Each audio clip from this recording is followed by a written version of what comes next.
It has been a year of fireworks for Indian cricket. The players have unfurled stupendous performance to close the year as a top-ranked test team, while off the field, the BCCI top brass have been at the receiving end of the Supreme Court's for defying the Justice R.M. Lodha Committee's recommendations.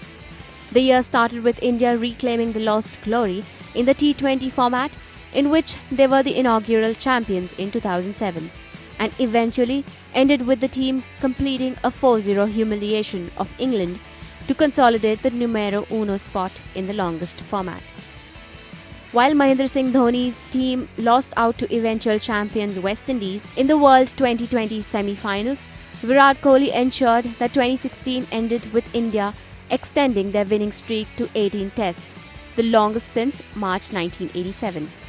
Here is a look at India's overall performance throughout the year. With the focus on T20s, India started the year with the limited overs tour down under, where the men in blue flunked miserably in the 5-match one-day international series to go down by 1-4.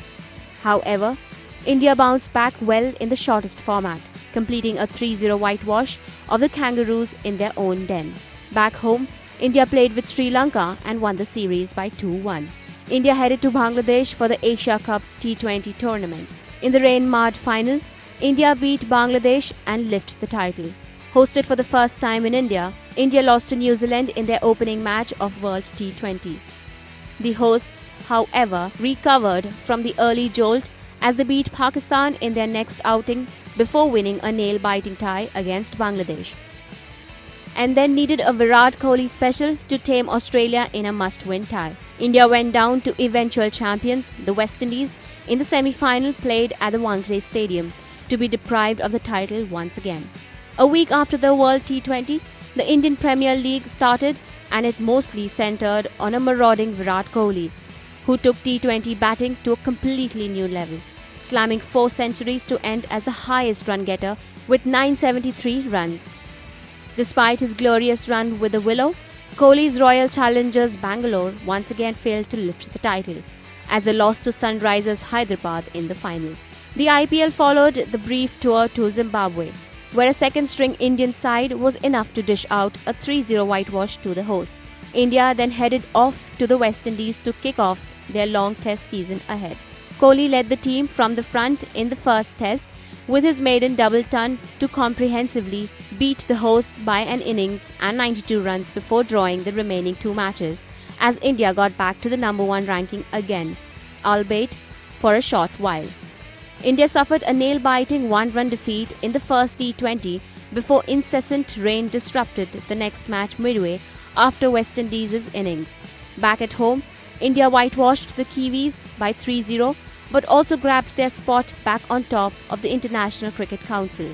Thereafter, the Black Caps gave a good fight in the 5-match ODI series, where fortunes fluctuated after each game to make it 2-2, the final game in Visakhapatnam becoming the decider. Leg spinner Amit Mishra's heroics, 5 of 18, helped India to romp home comfortably to take the series by 3-2. After barely a week's rest, Indian team played against England involving 5 tests.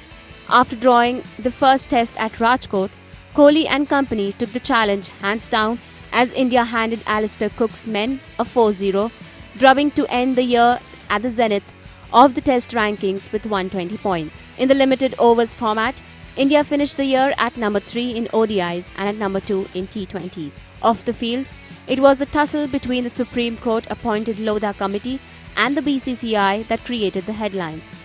Despite repeated warnings from the Apex Court, including possible charges of perjury against the incumbent BCCI President Anurag Thakur and Secretary Ajay Shirke, to adhere to the Lodha panel's recommendations for cleansing the mess within the cricket board. An adamant BCCI is still to toe the Supreme Court's line.